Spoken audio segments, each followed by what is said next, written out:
ആദിയിൽ കമ്മ്യൂണിസം ഹറാമായിരുന്നു. ഹറാമെന്നു വെച്ചാൽ പക്ക ഹറാം. 1959 വിമോചന സമരകാലത്തും 1960 നിയമസഭാ തെരഞ്ഞെടുപ്പ് കാലത്തും ഹറാം അതിൻ്റെ പാരമ്യത്തിലെത്തി. ബാഫഖി തങ്ങളും CH മുഹമ്മദ് കോയയും അന്നത്തെ ലീഗ് നേതാക്കളും കമ്മ്യൂണിസത്തെക്കുറിച്ചു ഭീതിജനകവും സ്തോഭജനകവുമായ കഥകൾ പറഞ്ഞു മുസ്ലിം സമുദായത്തെ പേടിപ്പിച്ചു. EMSൻ്റെ കമ്മ്യൂണിസ്റ്റ് ഭരണം തുടർന്നാൽ കേരളം സോവിയറ്റ് റഷ്യയും ചൈനയും ക്യൂബയും പോലെ ആകുമെന്നു പറഞ്ഞു സമുദായത്തെ ബേജാറാക്കി.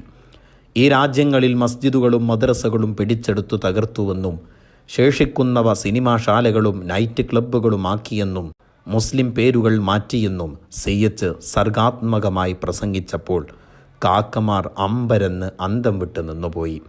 കമ്മ്യൂണിസ്റ്റ് ഭരണം തുടർന്നാൽ ഇസ്ലാമിങ്ങളായ സർവരുടെയും പേരുമാറ്റുമെന്നും കുഞ്ഞിപ്പോക്കറും കുഞ്ഞിപ്പാത്തുമ്മയും നല്ല പേരുകൾ ഇപ്പോഴേ കണ്ടെത്തിക്കൊള്ളണമെന്നും ആഹ്വാനമുണ്ടായി.